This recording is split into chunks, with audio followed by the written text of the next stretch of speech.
excess pressure inside a liquid drop.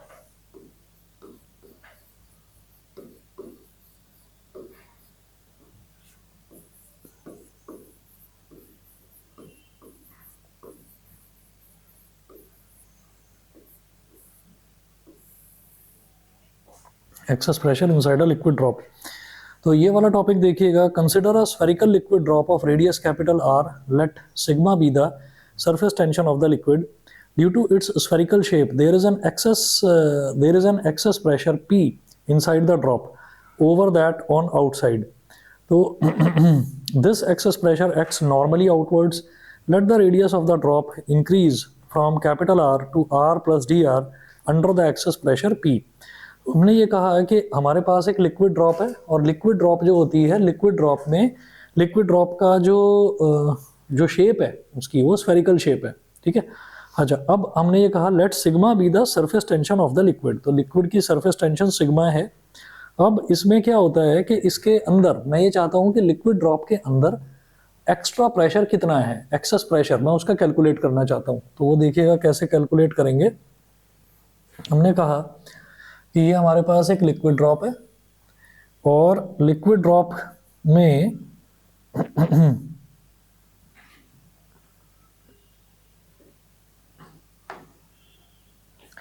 अंदर एक extra pressure है, उसको हमने P बोल दिया. और उसके बाद हम ये कहेंगे ये जो प्रेशर P है ये इसको बाहर की तरफ पुश करने की कोशिश करेगा. ये इस लिक्विड ड्रॉप को बाहर की तरफ पुश करने की कोशिश करेगा.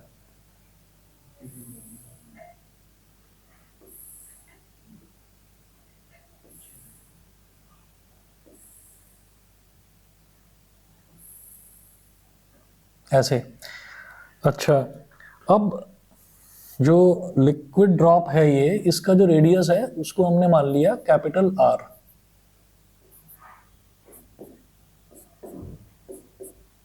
सरफेस टेंशन सिग्मा, रेडियस इसका कैपिटल R. फिर हमने ये कहा कि अगर मान लीजिए यही जो लिक्विड ड्रॉप है, इस लिक्विड ड्रॉप पर एक्सेस प्रेशर लग रहा है, तो एक्सेस प्रेशर की वजह से ये लिक्विड ड्रॉप इस स्फीयर का साइज थोड़ा सा बढ़ा देगी. ठीक है ना. इस स्फीयर का साइज ये थोड़ा सा बढ़ा देगी. तो ये स्फीयर कुछ इस तरीके से हो जाएगा. मतलब जब इसका साइज बढ़ जाएगा तो ये स्फीयर थोड़ा बड़ा हो जाएगा बाहर की तरफ. तो हमने ये कहा कि जब ये बड़ा हो जाएगा तो इस तरह से हमने कहा कि इसका रेडियस कितना बढ़ेगा. इसका रेडियस बढ़ जाएगा by how much amount, dr. पहले इसका रेडियस r था, फिर बढ़कर r प्लस dr हो गया. ठीक है. तो जरा देखिए इनिशियल सरफेस एरिया. तो इनिशियल सरफेस एरिया क्या होगा इसका स्फीयर का,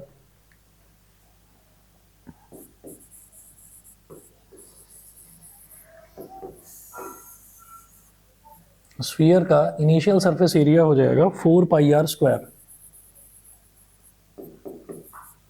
4 pi capital R square.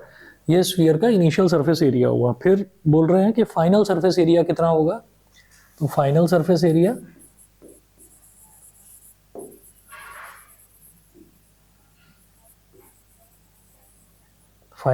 Area ये हो जाएगा 4 pi into R plus dr का whole square. 4 pi into R plus dr का होल स्क्वायर. अब 4 पाई, और क्योंकि जो बड़ा वाला स्फीयर बना उसका रेडियस कितना हो गया, R प्लस dr. ठीक है. अच्छा, R प्लस dr का होल स्क्वायर, इसको जरा एक्सपेंड करेंगे तो ये क्या हो जाएगा, R square plus dr square plus 2r dr. ये हो गया. ठीक है. फिर इसके बाद एक्सपेंड करिएगा, 4 पाई r स्क्वायर प्लस 4 पाई dr स्क्वायर प्लस 8 पाई r dr. उसके बाद हम ये कहेंगे कि dr क्या है. dr ना बहुत छोटा सा लेंथ है, बहुत छोटा सा है. dr की वैल्यू बहुत छोटी है. छोटी मतलब कितनी हो गई, जैसे 0.01 मीटर इस तरह से हो गई. अब अगर मैं उसका स्क्वायर कर दूंगा तो 0.01 का स्क्वायर हो जाएगा 0.001, है ना. तो वो जो है वो और भी छोटी वैल्यू होगी, तो हम यहां पर लिखेंगे सिंस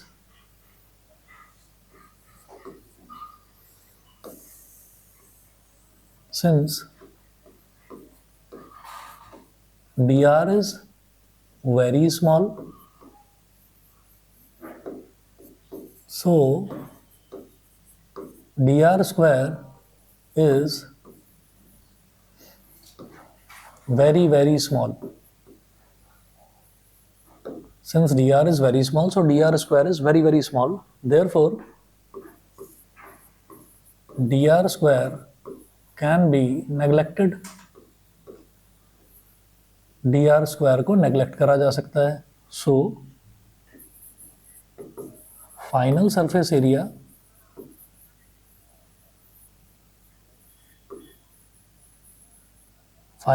एरिया क्या बन जाएगा? ये वाला जो टर्म है dr स्क्वायर को नेग्लेक्ट करा जा सकता है. नेग्लेक्ट करने का मतलब है dr स्क्वायर को आप लगभग जीरो के बराबर मान लेंगे. Zero into anything is zero, तो ये तो जीरो हो गया. तो 4 pi R square plus 8 pi R D R, ये हो गया 4 pi R square plus 8 pi R D R. ठीक है. इंक्रीज इन सरफेस एरिया, अब ये निकालेंगे. Increase in surface area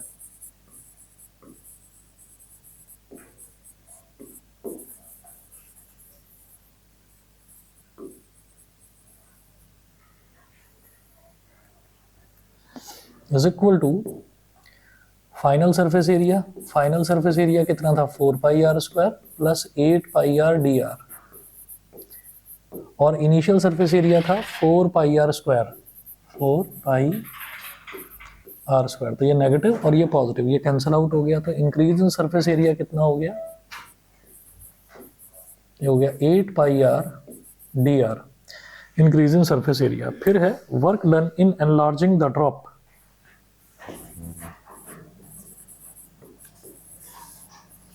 work done इन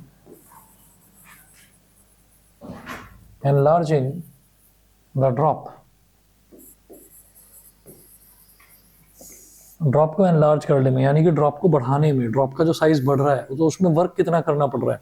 तो work done in enlarging the drop is equal to increase in surface energy. Increase in surface energy. ऐसा क्यों? Increase in surface energy ऐसा कहां से आ गया? Work done in enlarging the drop, हम जानते हैं ना वर्क एनर्जी थ्योरम होती है. तो वर्क डन किसके इक्वल होता है? चेंज इन एनर्जी के इक्वल, या एनर्जी कितनी इक्वल होती है? चेंज इन वर्क डन के इक्वल, है ना. तो this is called work energy theorem. तो work done in enlarging the drop, तो work done in enlarging the drop, तो इसको कौन बढ़ा रहा है? हम ये कहेंगे कि स्फीयर के अंदर हमेशा एक सरफेस एनर्जी रहेगी, है ना. सरफेस टेंशन रहती है, उसकी वजह से उसके अंदर एक सरफेस एनर्जी रहेगी. तो सरफेस एनर्जी में जो भी इंक्रीज हो रहा है वो किस में कन्वर्ट हो रहा है? वर्क डन में कन्वर्ट हो रहा है. तो it is equal to increase in surface energy. ठीक है. इंक्रीज इन सरफेस एनर्जी क्या होगा? Increase in surface area into surface tension, formula होता है ये. Increase in surface area into surface tension.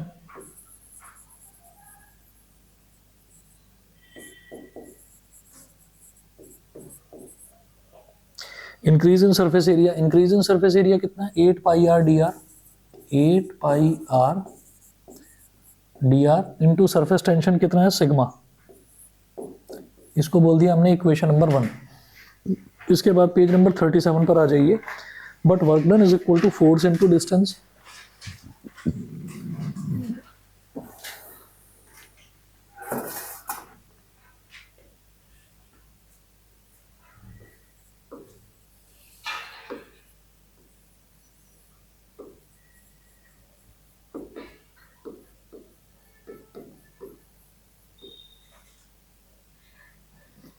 But work done is equal to force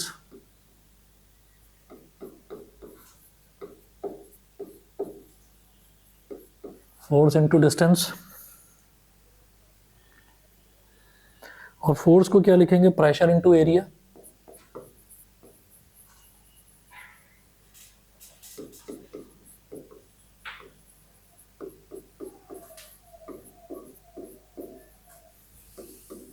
pressure into area into distance.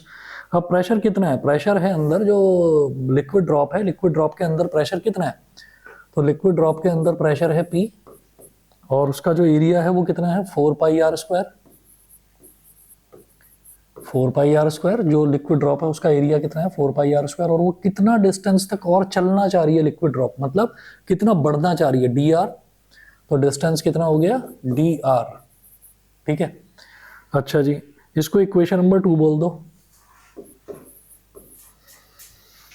तो एक तो work done हमने यहां से निकाला 8 पाई आर dr सिग्मा, है ना, और एक वर्क डन हमने यहां से निकाला, तो यहां लिख देंगे comparing equation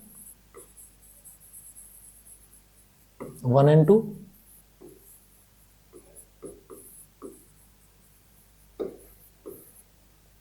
comparing equation 1 and 2, equation number 1 और 2 को कंपेयर करेंगे तो P into 4 pi R square into D R is equal to 8 pi R D R sigma.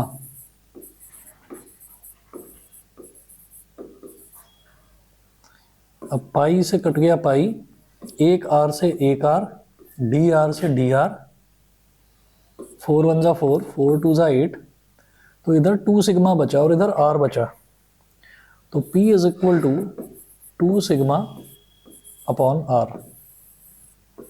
P is equal to 2 sigma upon are.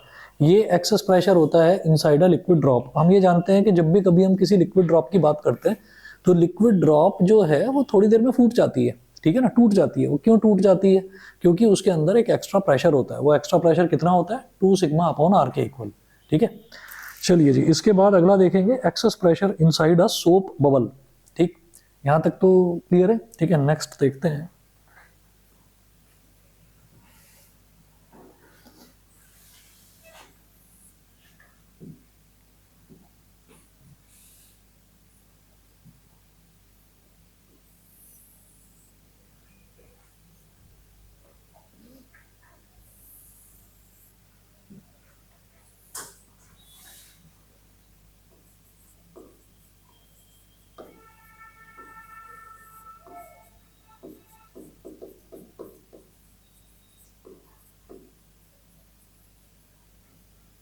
excess pressure inside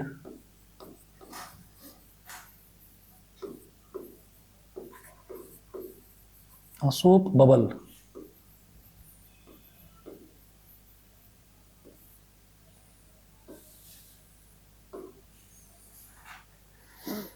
इसमें देखिए, proceeding the same way as in the case of a liquid drop we obtain increase in surface area. तो जैसा हमने liquid drop में देखा, अगर आपके पास excess pressure, अच्छा इन दोनों में से कोई एक टॉपिक पूछा जाता है पेपर में, इंपॉर्टेंट है एक्चुअल में। इस चैप्टर में सारा कुछ इंपॉर्टेंट है। मैं, आप ये देख रहे होंगे जितने भी टॉपिक्स कराए सबको मैं इंपॉर्टेंट ही बोल रहा हूँ, इसमें कुछ छोड़ना मत, ठीक है ना। वॉल्यूम 2 में सबसे ज्यादा इंपॉर्टेंट चैप्टर यही है। तो अब जरा देखें, excess pressure inside a soap bubble proceeding the same way as in the case of a liquid drop we obtain increase in surface area. तो अगर हमसे जैसे लिक्विड ड्रॉप पूछा गया, तो लिक्विड ड्रॉप ना पूछकर इस बार ये पूछ लिया जाता है कि सोप बबल के अंदर जो एक्सेस प्रेशर है वो कितना है। अगर ये पूछ लिया जाता है तो आपको बिल्कुल वही, जैसे यहाँ पर आपने ये एक लिक्विड ड्रॉप का डायग्राम बनाया था, इस बार कह दीजिए कि ये सोप बबल है। यही सेम आपको करना है। पहले इनिशियल सरफेस एरिया निकालेंगे 4 पाई आर स्क्वायर, फिर फाइनल सरफेस एरिया निकालेंगे, फिर बताएंगे कि डी आर बहुत छोटा है तो डी आर स्क्वायर फर्दर बहुत ज़्यादा छोटा होगा, इट कैन बी निगलेक्टेड। तो फिर हमारे पास final surface area 4 pi R square plus 8 pi R D R आ जाएगा। फिर increase in surface area, final में से इनिशियल सब्ट्रैक्ट करेंगे तो increase in surface area 8 pi R D R आ जाएगा। तो यहाँ से लेकर और यहाँ तक तो सेम स्टेप्स फॉलो करने हैं, ठीक है। उसके बाद आगे चलते हैं। तो वही यहाँ पर मैंने नोट्स में दोबारा ना लिखकर ये लिख दिया, proceeding the same way as in the case of a liquid drop we obtain increase in surface area 8 pi R D R, ये कर दिया। उसके बाद हम लिखेंगे but a soap bubble has air both inside and outside so it has 2 free surfaces, ठीक है। तो soap bubble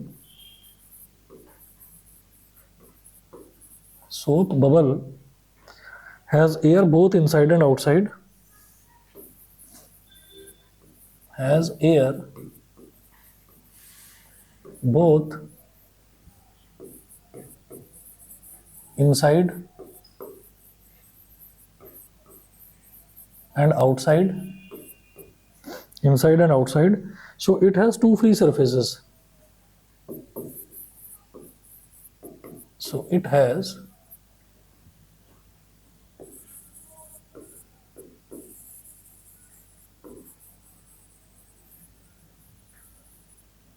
it has two free surfaces. So effective increase in surface area. अब देखिएगा ये क्या है, हमने ये कहा कि इसमें दो फ्री सर्फेसेस रहेंगी। क्यों? क्योंकि सोप बबल जो है ना, जैसे लिक्विड ड्रॉप थी, तो लिक्विड ड्रॉप में क्या है कि जो स्फीयर है उसके अंदर पूरे में लिक्विड ही भरा हुआ है। लेकिन जब मैं सोप बबल की बात कर रहा हूँ तो सोप बबल में क्या है कि उसके अंदर हवा भरी हुई है। बबल का मतलब क्या है कि अंदर से खोखला है, खाली है, हवा भरी हुई है, बाहर भी एयर है और अंदर भी एयर है।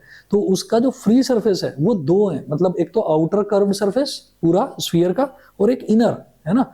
अच्छा, थिकनेस बहुत बारीक होता है तो हम थिकनेस को कुछ कंसीडर नहीं कर सकते, तो हम ये कहेंगे कि जो अंदर वाला कर्व सरफेस एरिया वही बाहर वाला कर्व सरफेस एरिया। तो it has two free surfaces, so effective increase in surface area, therefore effective increase in surface area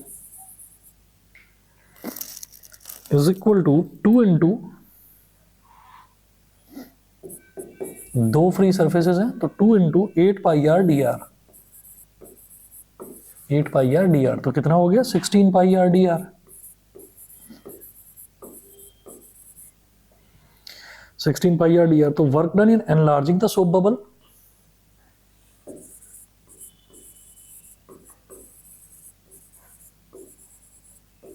work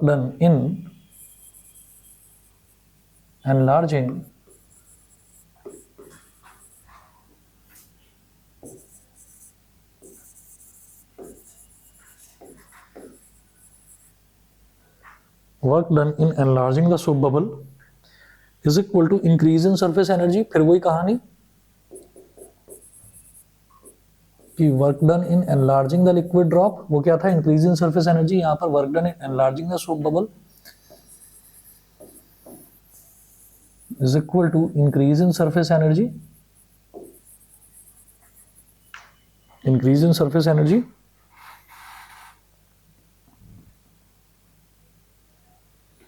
is equal to increase in surface area into surface tension, increase in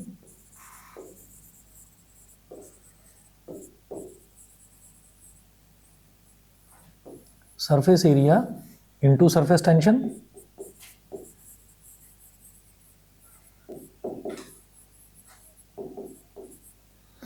अब increase in surface area हमने अभी अभी देखा कितना है, 16 pi R D R.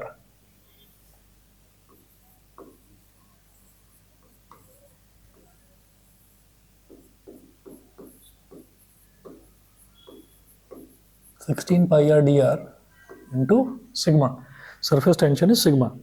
तो ये फिर वही बात कि भाई ये हमारी इक्वेशन नंबर 1 हो गई, work done in enlarging the soap bubble, but work done is equal to force into distance.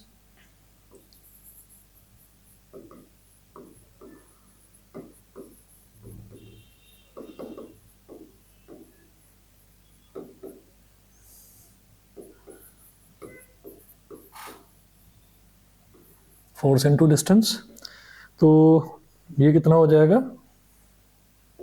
Force होता है प्रेशर इनटू एरिया, तो P into 4 pi R square D R, distance कितना डी आर, इक्वेशन नंबर 2। फिर वही बात है, comparing equation 1 and 2।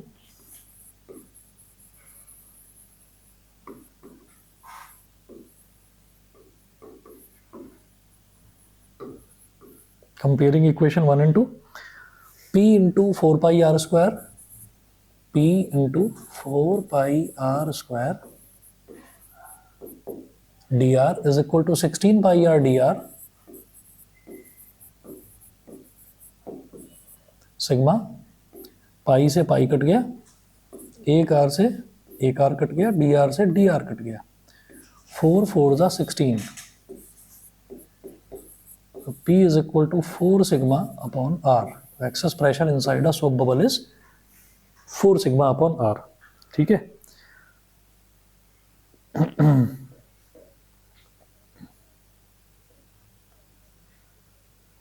चलिए जी, ये हुआ। इसके बाद हमारा जो है एक क्वेश्चन और है, इसको भी छोड़िए, दो मैंने पहले छोड़े थे, एक ये, तीनों को साथ ही कराएंगे। अगला टॉपिक देखिएगा, relative strengths of cohesive and adhesive forces. Relative strengths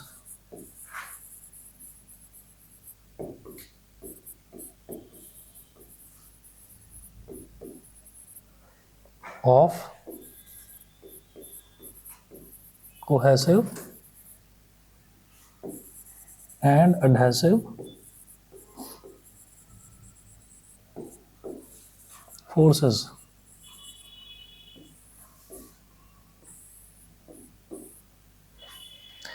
तो अब इसमें देखिए, adhesive force is greater than cohesive force.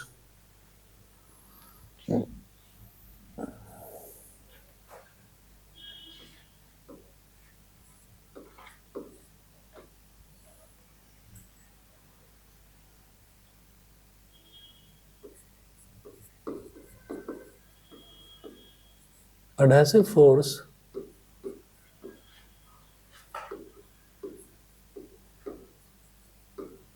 is greater than cohesive force.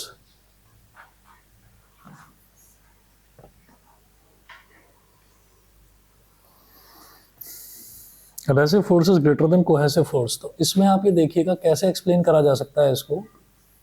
ये जैसे adhesive force है, तो adhesive force किस किस के बीच में होती है? डिफरेंट टाइप के जो सब्सटेंसेस होते हैं ना, उनके बीच में जो फोर्स होती है वो adhesive force होती है। जैसे कोई लिक्विड किसी सॉलिड पर चिपक जाए, तो हम ये कहेंगे ये तो लिक्विड हो गया, है सॉलिड हो गया, तो इनके बीच में जो फोर्स काम करेगी, चिपकने वाली फोर्स, वो कहलाएगी एडहेसिव फोर्स। लिक्विड और लिक्विड ही आपस में चिपक रहे हैं, है ना। जैसे मैंने आपको बताया था कि पानी की एक ड्रॉप है, एक दूसरी ड्रॉप है, दोनों को नजदीक लाओ, दोनों मिलकर एक सिंगल ड्रॉप बना देती हैं।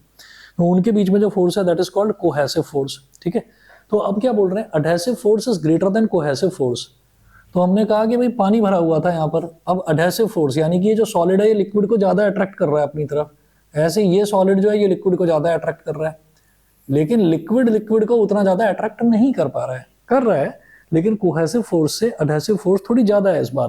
ठीक है, तो ऐसे में क्या होगा, ऐसे में हम ये देखेंगे जो टॉप सरफेस होगी ना लिक्विड की, वो क्या होगी, वो गहरी हो जाएगी। इसको बोलते हैं concave meniscus.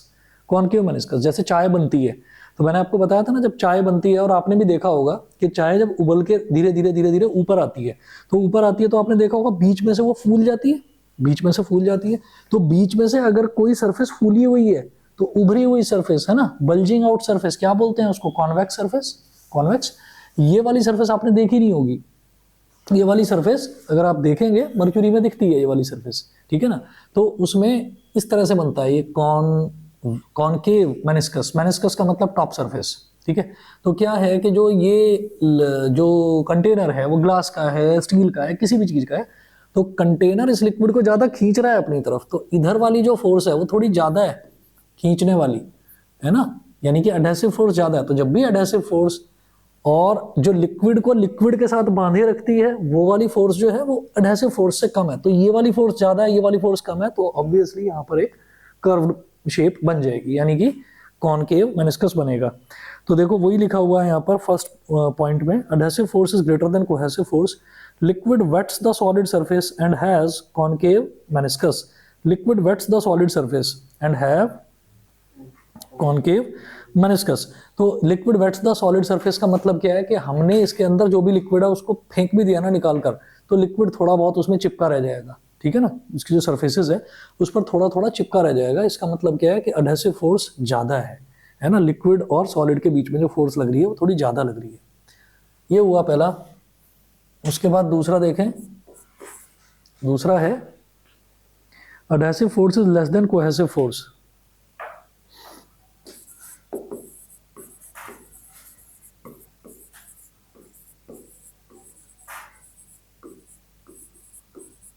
Adhesive force is less than cohesive force.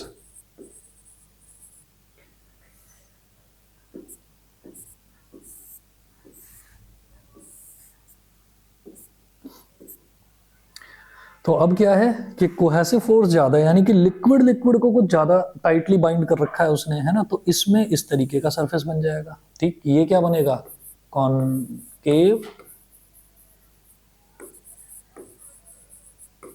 Meniscus, और ये बनता है convex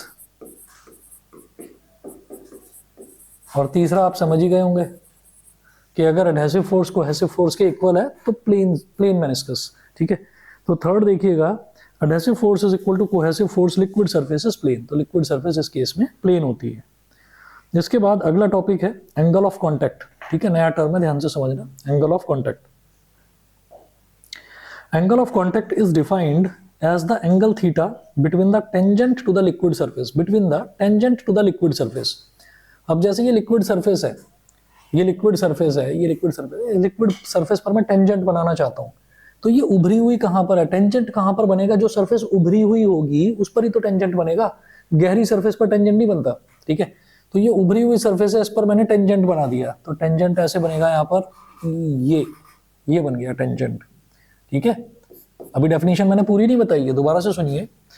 it is defined as the angle theta between the tangent to the liquid surface at the point of contact. Point of contact क्या है, ये point of contact है जहां पर लिक्विड टच कर रहा है किसको, सॉलिड को या कंटेनर वेसल को। तो eight the point of contact and the solid surface inside the liquid. Solid क्या है यहाँ पर, ये वेसल सॉलिड सरफेस तो भाई ये बाहर वाली भी है, लेकिन डेफिनेशन क्या कहती है, solid surface inside the liquid. Liquid के अंदर जो सॉलिड सरफेस है वो ये वाली, ठीक है। तो इन दोनों के बीच का जो एंगल है, this angle is called theta, this is called angle of contact. अब अगर इसमें देखेंगे तो एंगल ऑफ कॉन्टैक्ट कहाँ बनेगा, इसमें देखिएगा, तो यहां पर जो एंगल ऑफ कॉन्टैक्ट है, यहां पर मैंने ये टेंजेंट बना दिया इस तरह से,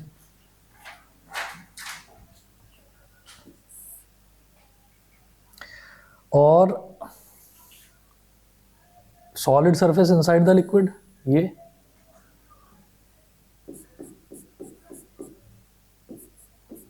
ठीक है। तो अब इनके बीच में जो एंगल है ये कितना बनेगा, थीटा, ये थीटा बन गया एंगल। तो यहां से क्या समझ में आता है, ये वाला जो एंगल है थीटा, ये दिखाई दे रहा है कितना है, less than 90 degree, acute angle है। ये वाला थीटा दिखाई दे रहा है कितना है, ऑब्ट्यूज है, 90 डिग्री से बड़ा है, theta is greater than 90 degree. और जो प्लेन सरफेस है, प्लेन सरफेस में theta is equal to 90 degree बन जाएगा। बनाकर दिखा देता हूं, ये है हमारे पास, ये प्लेन सरफेस है, तो प्लेन सरफेस पर टेंजेंट कैसे बनेगा, ऐसे ही बन जाएगा। और solid surface inside the liquid वो कहां पर है, ये है, तो ये एंगल कितना बनेगा, 90 डिग्री, ठीक है। ये हम प्लेन मेनिस्कस की बात करते हैं। एंगल ऑफ कॉन्टैक्ट सभी को क्लियर है भाई, ऑनलाइन वाले बच्चे भी बताएं, आरुष, इप्सिता, मानवी, पृथ्वी, भास्कर, क्लियर है, ठीक है, यस सर क्लियर, ठीक है जी, ठीक है। नेक्स्ट टॉपिक देखिएगा, कैपिलैरिटी।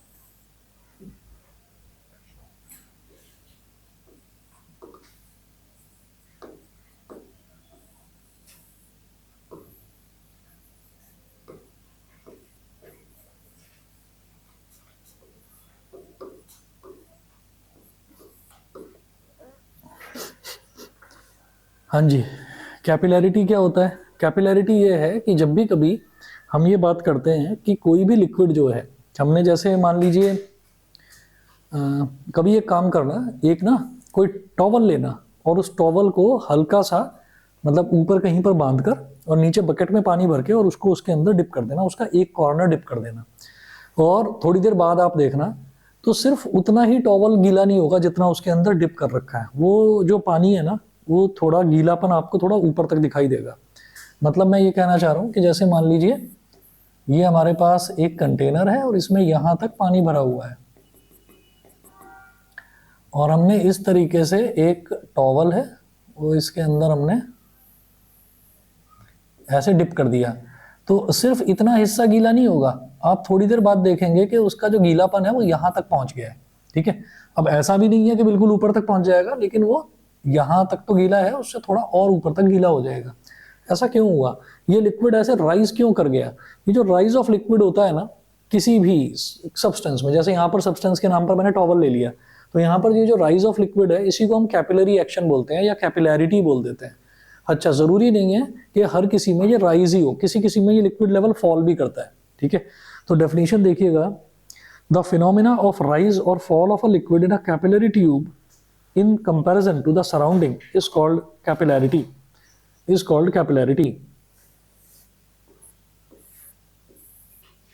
तो वाटर का और मर्क्यूरी का एग्जांपल ले रहे हैं यहां पर।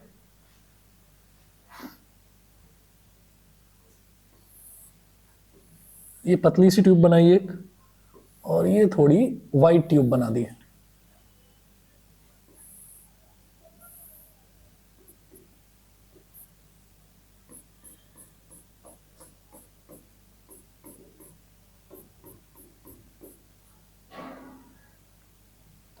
इसमें तो ये यहां तक भर गया, पानी ऊपर पहुंच गया। खाली ट्यूब इसके अंदर डिप करी गई थी तो पानी धीरे धीरे ऊपर तक पहुंच गया और यहां पर भी ऊपर तक पहुंच गया। ठीक है, उसमें ज्यादा और इसमें कम इस वजह से हुआ है कि यहां पर वाइड है, तो इसलिए उसको प्रेशर उतना नहीं लग पाएगा। जितनी ज्यादा नैरो ओपनिंग होगी उतना ज्यादा प्रेशर लगेगा उस पर। ठीक है, तो ये तो चीज देखने में मिलती है किसमें, वाटर के केस में। मर्क्यूरी के केस में ये चीज जो है ये फॉल कर जाती है।